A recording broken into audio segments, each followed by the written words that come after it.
ദേവീനാമസങ്കീർത്തനം മഹാദേവ്യൈ നമഃ. ദേവീ ശങ്കരീ നിന്റെ പാദകമലം സേവിച്ചു നിത്യം മുതാ. മുജ്ജന്മത്തിലെ പാപഭാരമഖിലം തീർക്കേണമിജ്ജന്മവും. തീരാറായി വരുന്നു ഹായതിനു മുൻ നിന്നെ പ്രകീർത്തിക്കുവാനെൻ കായസ്ഥിതി. കാത്തുകൊൾഗമഹിതേ എന്നാറ്റുകാലീശ്വരീ.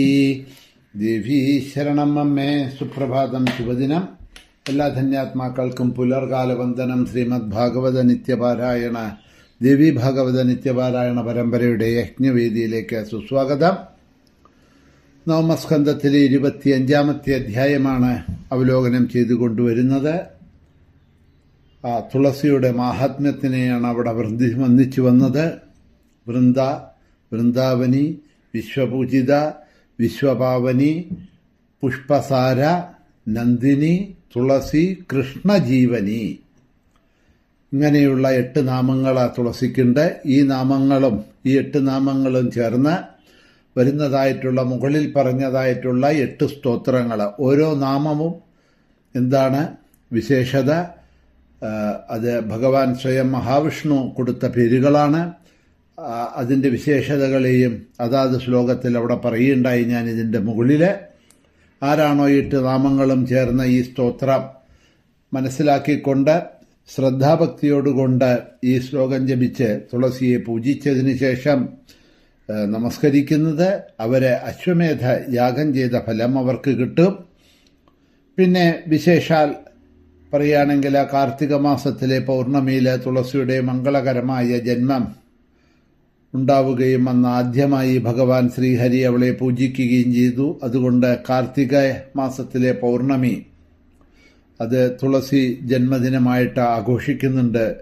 വൃന്ദാവനത്തിലൊക്കെ വളരെ ഗംഭീരമായിട്ടുള്ള ആഘോഷങ്ങളാണ് ആ ദിവസം അവിടെ ഉണ്ടാവാറുള്ളത്.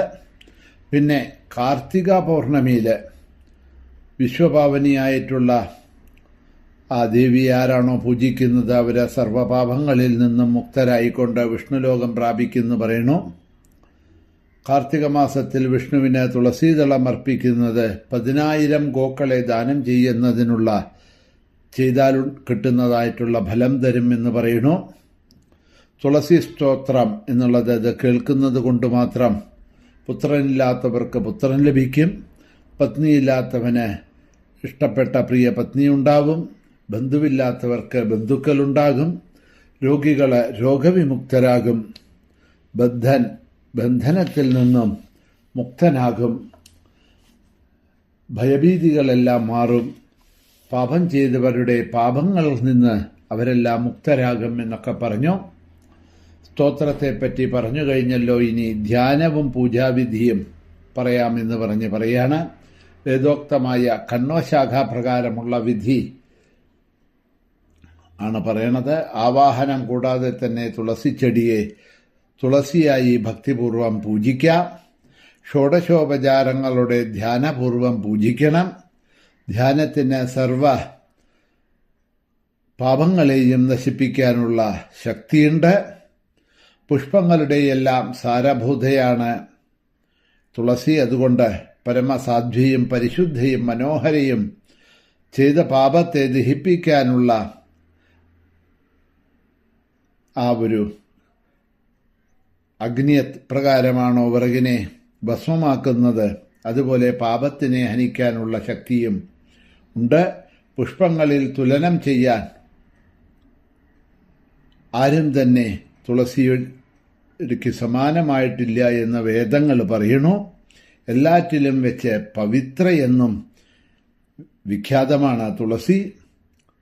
ആരും ശിരസിലണിയാൻ കൊതിക്കുമാറ് വിശ്വപാവനിയും ഹരിഭക്തിയും മുക്തിയെയും പ്രദാനം ചെയ്യുന്ന ജീവൻ മുക്തമായ തുളസിയെ ഞാനിതാ പ്രണമിക്കുന്നു എന്ന് അവിടെ നാരായണ ഋഷി പറയുകയാണ്. നാരദനോട് അറിവുള്ളവര് ഇങ്ങനെ ധ്യാനിച്ച ശേഷം പൂജിക്കുകയും സ്തുതിക്കുകയും ചെയ്തിട്ട് തുളസിയെ നമസ്കരിക്കണം.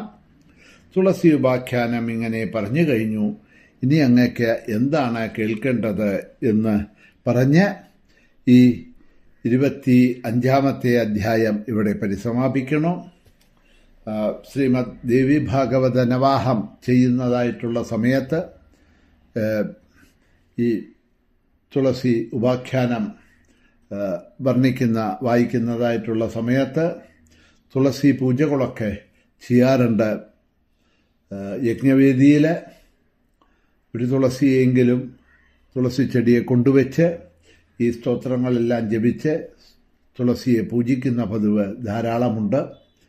തുളസി പൂക്കളെ കൊണ്ട് ദേവിയെയും വിഷ്ണുവിനെയും അർച്ചിക്കുന്നതായിട്ടുള്ള ഭാഗങ്ങളൊക്കെയുണ്ട്. പിന്നെ ചില നവാഹവേദികളിലൊക്കെ തുളസികൾ കുറേ ചെറിയ ചെറിയ തുളസി തൈക്കൾ ഉണ്ടല്ലോ, ചെറുത് ഒരു 5 രൂപയ്ക്ക് അല്ലെങ്കിൽ 10 രൂപയ്ക്കൊക്കെ പെന്ന് ധാരാളമായിട്ട് കിട്ടുന്നുണ്ട്. അങ്ങനെ തുളസി ചെടികൾ കൊണ്ടുവന്ന് വെച്ച് ഈ തുളസി ഉപാഖ്യാനം വായിച്ച ശേഷം ആ തുളസിയെല്ലാം പൂജിച്ച് അതെല്ലാം അർപ്പിച്ചവർക്ക് അല്ലെങ്കിൽ എല്ലാവർക്കും അത് സൗകര്യം മാതിരിയെല്ലാം യജ്ഞവേദിയിൽ വെച്ച് ഭക്തജനങ്ങൾക്ക് കൊടുക്കാറുണ്ട്. സ്വയം വീട്ടിൽ കൊണ്ടുപോയി വെച്ച് ആ തുളസിയെ വളർത്തി അതിനെ പൂജ ചെയ്യാനായിക്കൊണ്ട് തുളസീദാനം പറഞ്ഞുവല്ലോ, മഹാപുണ്യമാണ് എന്നാണ് പറയണത്. അപ്പോൾ ഇതെല്ലാം സപ്താഹ യജ്ഞവേദിയിൽ ചെയ്യാറ് പതിവുണ്ട്. അങ്ങനെ ആ തുളസി ഉപാഖ്യാനത്തിലൂടെ നവമസ്കന്ധത്തിലെ 25-ാമത്തെ ഭാഗം ഇവിടെ അവസാനിക്കണം. അടുത്ത 26-ാമത്തെ അധ്യായം മുതലുള്ള ഭാഗങ്ങൾ നമ്മൾ നാളെ അവലോകനം ചെയ്തു കൊണ്ടുപോകാം. എല്ലാവർക്കും ശുഭദിനം നേർന്നുകൊണ്ട് നിർത്തുന്നു. ശ്രീഹരയേ നമഃ, മഹാദേവ്യേ നമഃ, മഹാസരസ്വത്യേ നമഃ, മഹാലക്ഷ്മീ നമഃ. തുളസി മാതാ കീ ജയ്.